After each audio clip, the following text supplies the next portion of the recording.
Bonjour, je suis le frère Bobo Lahi. Je suis là pour vous rendre le témoignage de ma réelle conversion.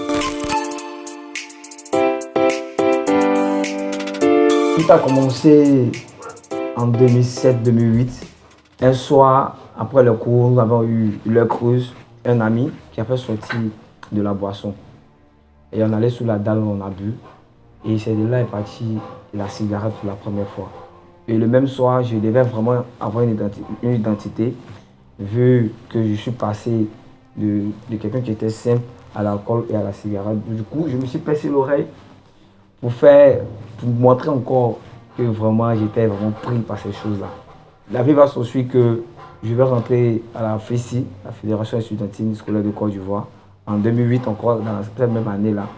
Déjà, il n'y avait pas de bonne compagnie autour. Et on s'est lancé dans ce qu'on pensait qui était bon.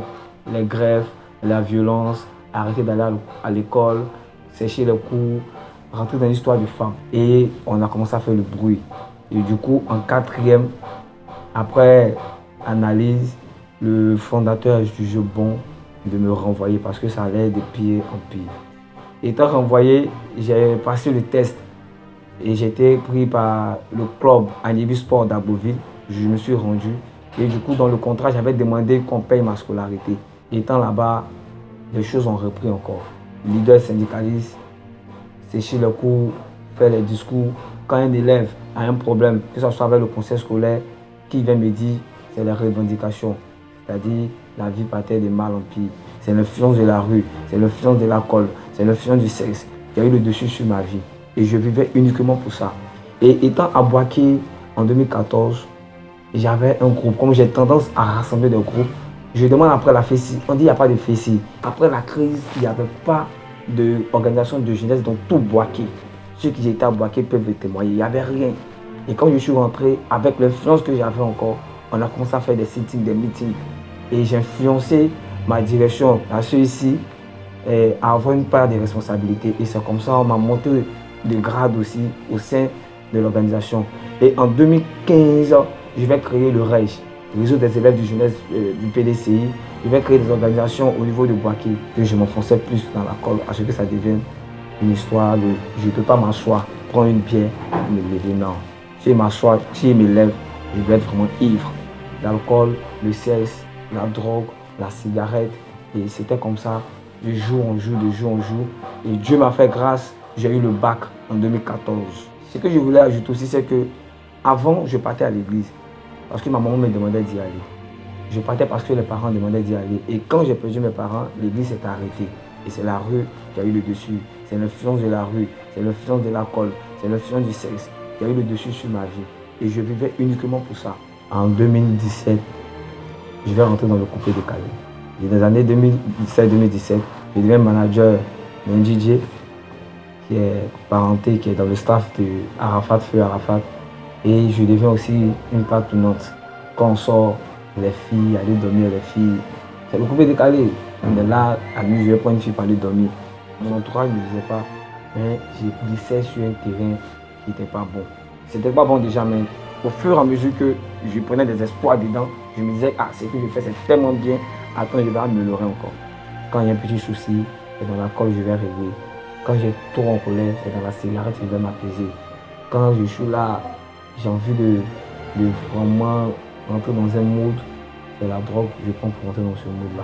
Donc du coup, toujours sur le qui-vive, en train de faire des bruits. Et c'est comme ça, Famous, le nom Famous est né. Voilà, Famous le célèbre, c'est dit famous en anglais, c'est dit célèbre. J'ai commencé à faire des songes en fin d'année 2017 où je me trouvais encore dans ces amphis. Avant, je mobilise pour être dans l'amphi, pour parler des choses, pour militer, pour revendiquer.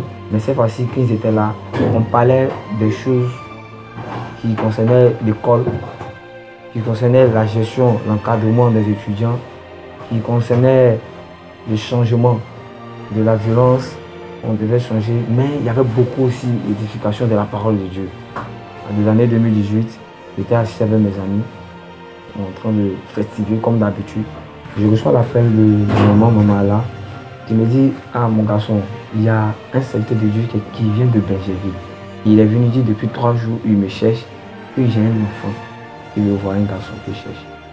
j'ai réfléchi puisque j'ai pas de garçon, mais tu es mon garçon, même si je n'ai pas né de moi. J'ai dit non, je vais t'appeler, il va voir si c'est toi. Et sur le chemin, j'avais bu et arrivé au palais, il dit non. J'ai commencé à avoir peur, il dit non, l'odeur là, c'est pas bien. Je suis allé me rincer. Arrivé à Kadouba, il y avait un caniveau, il y avait deux fines d'eau dans ma poche. J'ai jeté, j'ai commencé à me débarrasser des choses inutiles. Bon, j'ai commencé à avoir, dans la peur, j'ai commencé à me débarrasser, moi seul, jeter des choses que je trouvais bien, qui me mettaient bien. Je rentre dans le marché, quand j'arrive, le monsieur se lève, il dit, effectivement, c'est ce garçon-là que j'attendais. Du coup, la première parole que je lui dis, au lieu de le saluer, je lui dis, je vais donner ma vie à Dieu. Il dit, aïe, mais tu ne sais pas qui je suis. Il dit, c'est ce qu'il y a dans ma tête. Il dit que je t'ai vu te rincer, je t'ai vu jeter 2 cigarettes quand tu venais sur le chemin. Je lui ai dit, effectivement, c'était une parole de connaissance qu'il me donnait. Il dit, oui, effectivement. Je suis rentré à la maison à 16h. J'ai passé tout mon temps à regretter la vie que j'avais, la vie que je menais. Jusqu'à la nuit, je n'arrivais pas à dormir. Je voulais donner quelque chose à Jésus. Parce que Dieu m'avait donné quelque chose ce jour-là. Et moi, je voulais donner quelque chose en retour. Et c'est comme ça que j'ai reçu le baptême. Et quand j'ai reçu le baptême, je suis mis à pleurer. J'ai regardé la vidéo. Et à chaque fois que j'ai regardé la vidéo, le lendemain, 40 jours de jeûne, je demandais pardon à Dieu. Et ce que je ressentais. Après les 40 jours de jeûne, je me suis reposé 2 jours, j'ai reconduit 80 jours de jeûne, montée et descente. Et après cela, j'ai commencé à faire l'évangélisation porte à porte.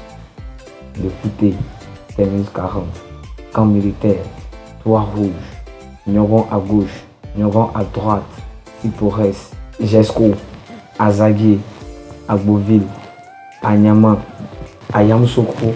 Comme j'étais le leader syndicaliste, j'étais le leader de certaines associations, j'ai commencé à rentrer dans le groupe pour parler du Seigneur. C'est comme ça la vie a commencé à être pour moi. Parler toujours du Seigneur pour la grâce qu'il m'a fait.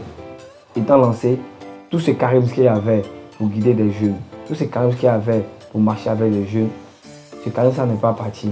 Mais en plus de cela, avec Jésus, c'est devenu limpide, c'est devenu très très clair. Quand je regarde Famous en arrière, Famous a beaucoup de regrets. Des regrets sur ma vie que j'ai menée. Mais comme l'a dit la parole de Dieu, toutes les choses sont devenues anciennes.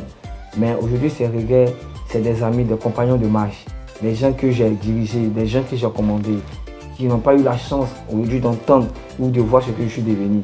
D'entendre que je viens parler du Seigneur. Parce qu'avant, je venais parler des choses. Ah, on n'est pas d'accord avec cette chose-là. On doit faire ceci, on doit faire ceci. Mais ils n'ont pas eu la chance de venir entendre Famous. Il m'a dit que le Seigneur est bon. Le Seigneur doit être au centre de notre vie. Quel que soit ce qu'on est, quel que soit ce qu'on fait. S'il y a Jésus, c'est encore plus bien. Et ces personnes-là, plein sont morts. Ils n'ont pas eu le temps de faire la paix avec Christ. Et c'est ce fardeau-là que je porte. C'est ce grand regret que j'ai. Donc à vous qui êtes en vie, aujourd'hui, toi le poteau, toi le général, je parle à ceux-ci de Barki.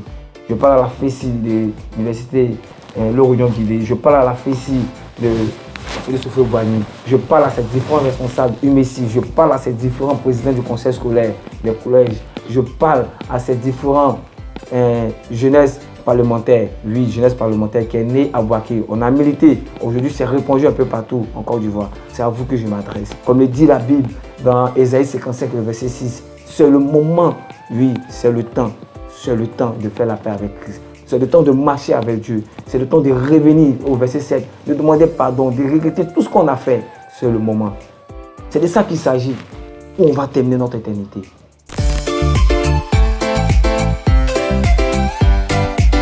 J'entends dire que si tu avais une influence dans le showbiz, si tu avais une influence dans l'entrepreneuriat et que tu primes Jésus dans tout ce que tu fais, tu n'auras plus de marché, tu n'auras plus de tout.